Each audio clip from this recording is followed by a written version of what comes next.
Hi, Sandra here, the Misophonia therapist. And today I thought I would say a few words about how people feel incredibly guilty and really bad about themselves when they have, I suppose, for want of a better way of putting it, thoughts of committing violence against the person who makes the noise that triggers you. Because, of course, even imagining that you want to cause harm to another human being can be incredibly distressing. Because, of course, the overwhelming majority of people who struggle with this condition are good people. And just because you have a thought that you might really like to inflict violence on somebody who has triggered your fight or flight response does not mean that you are a bad person. So I would just like to reassure you of that.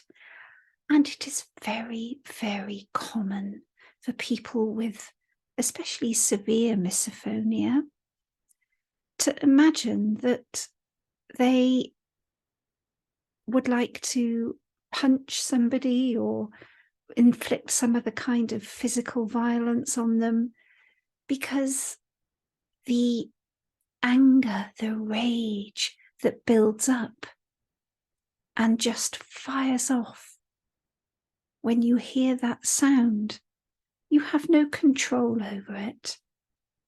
And when you start to imagine causing harm to somebody, it doesn't mean that you intend to carry it out, and it doesn't mean that you are dangerous or evil or a psychopath or any of those labels that I have heard people worrying that they might actually be. Let's put it this way. You know, if you're watching a film and there is a violent scene in the film, you know it's not real. You might feel some distress, especially if you don't particularly like violent films. Now, if you have ever experienced those kinds of thoughts against another human being, and you just know that you would never, ever, ever want to hurt another human being, it's a very, very similar thing. Take a step back and just tell yourself it is no different to watching a violent scene on a movie. Just because you imagine committing this violent act toward that person who has just triggered you, just take the step back and just tell yourself it's no different to just watching a movie. Okay, so you know that you would never act out. You know that you are a good person. It's just that this dreadful condition, because it triggers fight or flight, I guess the clue is in the fight bit. We are programmed to survive. And at the very primitive level, often it means fighting for scarce resources. That's what kept human beings alive. We might have had to have battles or fights to protect our territory or to preserve our, preserve resources. It comes from a very similar part of the brain, and it's responsible for those feelings of rage, those feelings of anger.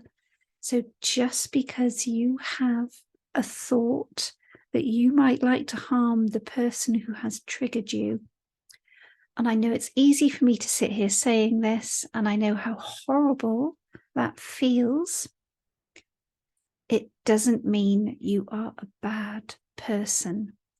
Your brain is just trying to take steps to help you feel better. And if by imagining punching that person who has just triggered you makes you feel better, then just go with it. Imagine that you are just watching a movie. distance yourself, because you know that you are not really ever going to cause harm to another human being. You know that you would never do that.